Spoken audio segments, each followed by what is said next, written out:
Hey folks, Gary here. Happy Friday to you. I hope your Friday is starting off just fantastic.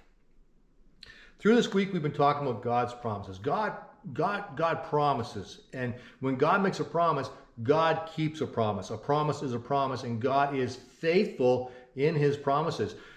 But sometimes it's hard to see that. And what I mean by that is this, that we can be filled with despair. We can get really disappointed. Things don't work out the way we think they should work out.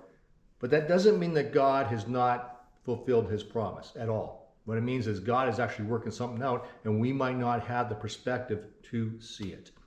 Today I want to look at Paul, and Paul is telling us about how life can be really, really hard, but there's something going on here that you might not see. And so it's 2 Corinthians chapter 4. We're going to look at verses 8 down to 18 and see what Paul has to say.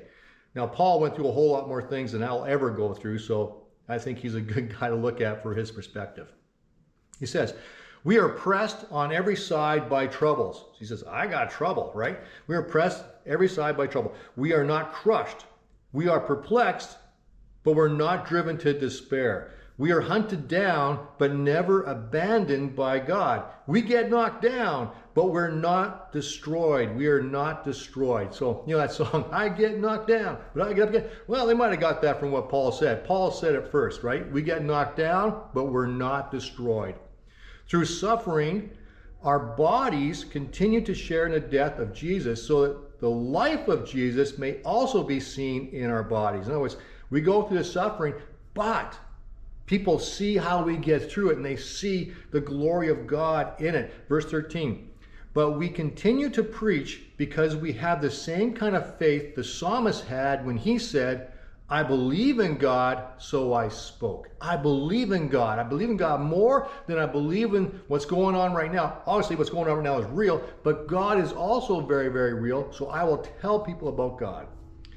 We know that God, who raised the Lord Jesus, will also raise us with Jesus and present us to himself together with you. All of this, all of what? All of this trouble, all of this is for your benefit.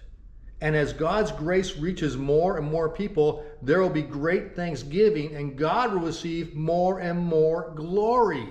This is awesome. Verse 16, that is why we never give up. Though our bodies are dying, our spirits are being renewed every day. So although we go through hard times, our spirits are being renewed every single day. For our present troubles are small, and they won't last very long.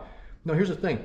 The troubles Paul's going through, you and I would not consider those things to be small by any means, but he does because of his perspective on what God is doing. Our present troubles are small, and they won't last very long.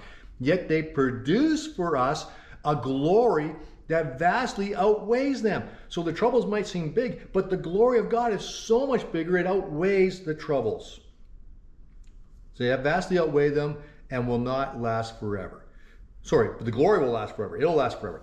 So we don't look at the troubles we can see now. Rather, we fix our gaze on things that cannot be seen. For the things we see now will soon be gone, but the things we cannot see will last forever. The troubles you see in your life right now, they'll soon be gone. They're not going to stick around forever. It's a season, it's a time, they will not last forever, but the glory of God will last forever. It'll last for eternity. You will be in the presence of God for eternity. What we face now, it might seem hard. I'm not saying it's not hard. Matter of fact, sometimes it is really, really hard. But it's nothing in comparison to the glory of God and what you're going to experience when you dwell with him for eternity in heaven. It's going to be worth it. Trust me on this. It really is. God is so good. He hasn't forgotten you, and he hasn't forgotten the promises he has made to you. There's a time coming, and it's going to be glorious. All right, so that's for Friday. Have a great day. Thanks for watching. We'll see you guys tomorrow. Oh, and hey, if you haven't bought your tickets yet for the banquet coming up, get a hold of me or get a hold of Linda. Man, we want to make sure you get there. Have an awesome Friday. We'll see you tomorrow.